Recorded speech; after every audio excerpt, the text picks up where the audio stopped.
Hello everyone and welcome back to a brand new video where today we return with the penultimate round of our MotoGP 24 Let's Play. Yes, we're back this weekend here for the Grand Prix of Malaysia. Of course, if you missed out on the video that went live earlier on last week, I believe, from Thailand? I think.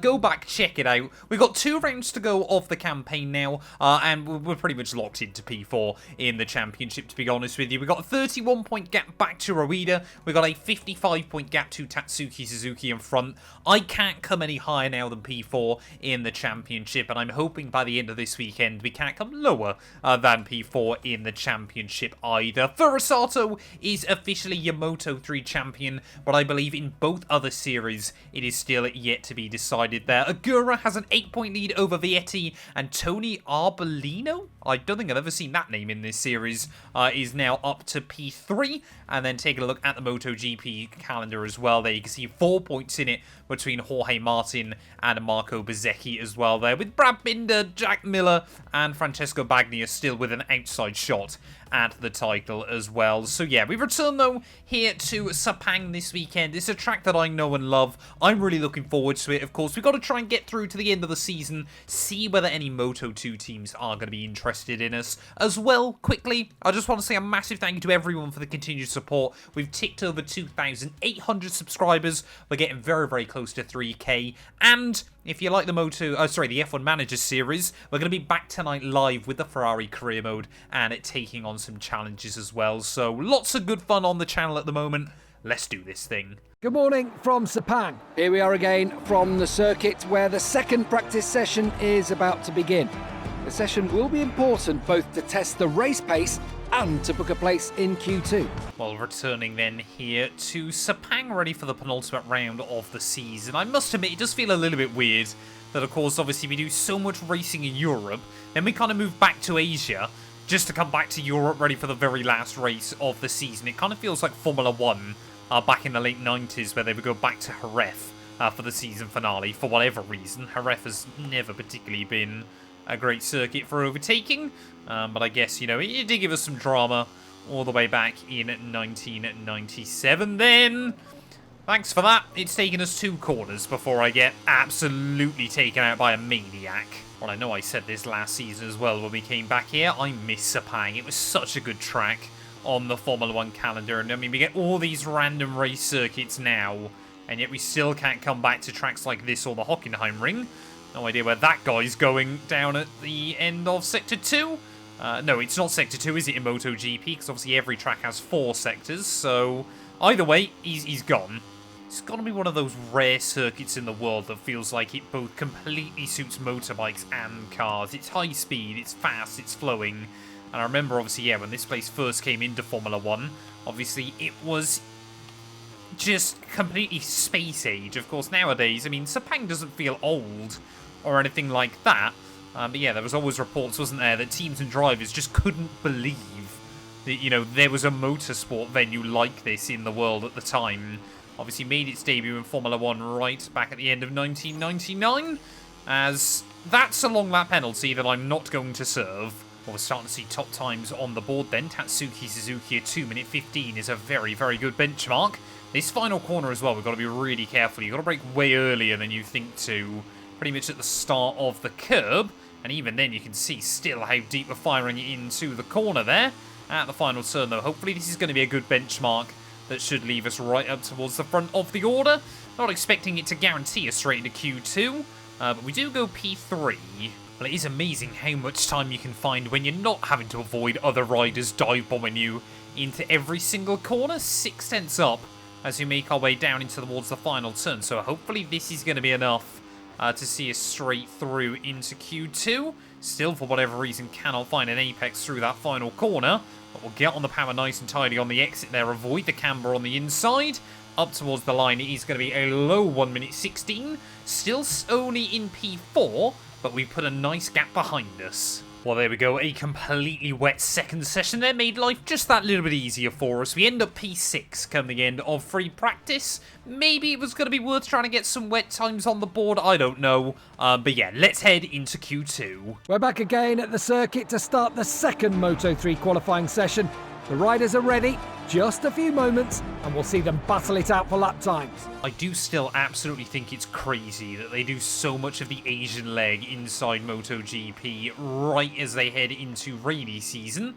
Certainly make things very, very difficult for riders alike there. But yeah, I mean, we've had so many races recently that have been rain affected that have either ruined, saved us, or something in the middle.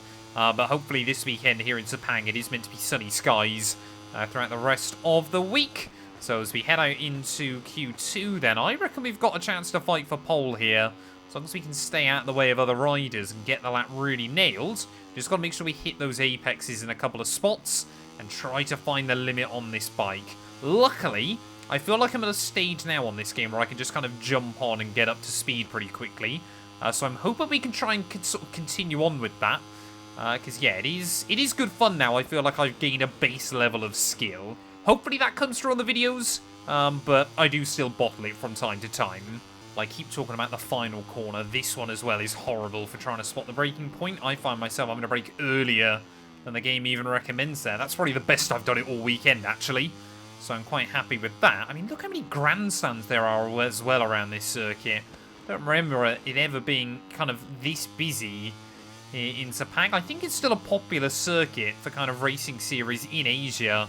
And obviously, you know, MotoGP and the like as well. But, yeah, it needs to come back to Formula 1, surely. Breaking down in towards that final corner. Again, trying to brake even earlier than I have done at any other point so far this weekend. We'll try and take a very late apex there. Actually running a little bit wide on the exit. Will cost us a bit of time as we get towards the start-finish line. Are we going to dip into the 15s? A 16-0. Pretty much exactly the same time we did in free practice. But I know there's more time in the final corner. Well, Joel Esteban immediately goes quicker than myself there as we're starting to see other times pop up on the board. Annoyingly, yeah, apart from that final turn, the rest of the lap was pretty well hooked up here. So it's been difficult to try and really find any more time. I don't want to brake much earlier than I did into that hairpin. Because like I said, it is difficult now taking that different line. The camber, the circuit really falls away from you on the exit. It's again just another little bit of a wobble there. And we're going to lose time off that final corner. Even on the lap where I lost time on the final corner. We're still P2. Giving ourselves a little bit of a margin to the riders behind. But yeah, I absolutely reckon we could be down towards a 14. Getting low to a 2-minute 14. And he's going to be tired for Rosato up at the front of the board. Suzuki and him both, yeah, absolutely rapid all year. And for Rosato, although the championship is already wrapped up, clearly still wants to try and get a couple more wins on the board there. Just, again, you know, showing those teams higher up the order what he is capable of there. And, you know, I'm kind of hoping that our top 4 all get promoted. I don't actually know how it works. This is a complete step into the unknown for me. Whether AI can move up and down the rosters as well, or whether it is just ourselves, a bit like the WRC games. But either way, I'm intrigued to learn. As we try and navigate our way through the final sector, though. Hopefully we can try and get a bit closer to that lap time. Well, I'm going to try a bit more of my old-fashioned line and have chucked the bike into that final corner and try to roll on the throttle a little bit earlier on the exit. Hopefully we are going to find a little bit more time there. Shortest run to the flag. Going to be mighty close between ourselves and Joel Esteban. We do a 15.502. We go 300ths away. I've got one more lap, I reckon, in this. Let's see if we can find any more. I don't want to end up in a situation like we did in Thailand, where I'm just doing lap after lap after lap and seeing no improvement for my effort. I'm trying to remember, I think the last time we took pole was all the way back in Indonesia here, and as we make our way through the penultimate corner, we are going to be right on the cusp of potentially claiming another one. The gap to Tayo Furusato at the front quarter of a second. Currently, we are 0.3 of a second up on my previous best time there. One more corner to go. Chucking it in a little bit more aggressively than I would have wanted there, but we'll try and allow ourselves to get on the throttle even earlier on the exit. Will this be good enough for a provisional pole here? It's going to be so close between myself and Furusato, but we move up to the top of the board there on a 2:15.2. I'm hoping that's going to be enough. Oh, look at that then in the end. Less than 1/10 of a second separating your top 3 here come qualifying, as Joel Esteban there lines up only 1/4 of a second away as well. Your top 4 in the championship have such an advantage over everybody else right now in qualifying. Rueda, 1.1 seconds away. come the end of qualifying. That gives us a good chance to fight in the race, but will we see the likes of Suzuki just fly off the start? Good morning to all you MotoGP fans from the Sepang International Circuit. We are live to bring you all the excitement of the Malaysian Grand Prix. Just a few more moments and we'll switch to the starting straight for the Moto3 class race. It's been a long weekend, but we finally reached the moment everyone's been waiting for. Just a few more minutes and the race will start. The sky is cloudy, but the weather will hold up throughout the race. The circuit should remain dry. The temperature will help consumption levels, with many riders discarding soft tyres and opting for medium tyres on both the front and rear instead. Well, here we are then on the grid. We might well be our last pole position of the year, but I'm hoping as well we can try and maybe get our last win of the year. Of course, I'm hoping we do get pole in the win at Ricardo Tormo next time out, but if we don't, then I think we can say we've had a pretty successful campaign. Top priority is beating Rueda. That means we go into the final race with nothing to worry about, which would be quite nice. Have the pressure off, maybe do a last to first challenge or something like that. But yeah, let's do this thing though here from Malaysia. Celebrate victory in the Malaysian Grand Prix. Riders have completed their warm-up lap and are lined up on the Sepang grid, ready for the off. Well, I must admit, I'm a little bit nervous for this one. 10 red lights on the grid here in Sepang. And it is going to be a long haul, but lights out and away we go. You can see immediately Furusato, Suzuki, everybody else getting the start on me there. As our top three will bolt off into the distance down in towards turn one. How do I attack this first corner? I think we've got to try and send it quite deep in. And pray that I don't get collected from behind there. As look at Suzuki. A power move to the inside of Furusato there, but it'll be Joel Esteban that is the one capitalising as we're getting absolutely dominated by the KTM riders as well. Off the exit of turn one for Furusato. He might be your new Moto3 champion, but that isn't going to stop him getting a little bit bullied by his fellow Japanese rider there in Tatsuki Suzuki. But all of that means fourth place starter Joel Esteban up into the lead of the race through the first couple of corners. We have navigated our way through there as well, just running into the back of Furusato behind. And it's always reassuring, especially at a track like this that's nice and wide open. The AI like to go very aggressive with their lines there, as you can see, not working for Tayo very well. So we'll just try and make sure that we don't get collected by him, running slightly into the back of Suzuki on the exit there, out through the middle sector. But we have done well off the start. We're going to get a little bit forced down on the inside over that horrible curbing on the exit of the double right-hander there. But back up then into P2 of this race will go. As Joel Esteban, yeah, I don't think he could have asked for a much better getaway. I mean, we've made contact with the rest of our top three riders, but we're back up then into the lead of the race as we try and power our way up the hill. How long will we be able to hold on to it, though, is a very different question. The answer is not long there as contact with Esteban. He's gone off his bike. Can't help but feel he was very, very aggressive there, having a look to the inside. But will we get penalised for it? Only time will tell. We might get away with that when it is lap one. The game does seem to be a little bit more lenient there. I think Suzuki also got involved in it. So Furusato back into P2. Joel Esteban, the incident. How does he get a warning for that? I mean, I'm not going to complain, as it looks like Colin Via, another of our championship rivals, is off his bike and out on lap one. But yeah, Joel Esteban there, getting warned for falling off. It is so, so scary when the AI are behind you around here, because of course you just hear the sound of another motorbike engine getting really close into an apex of a corner, and you just don't know whether you're going to get absolutely clattered from behind or not. But yeah, we are back into top position. There you go, you can hear it again there. Furusato gets within a tenth of me into the corner, but they seem to really compromise their lines on the exit. Half a second free now at the front of the order. That hopefully is far enough away that we won't get dive bombed.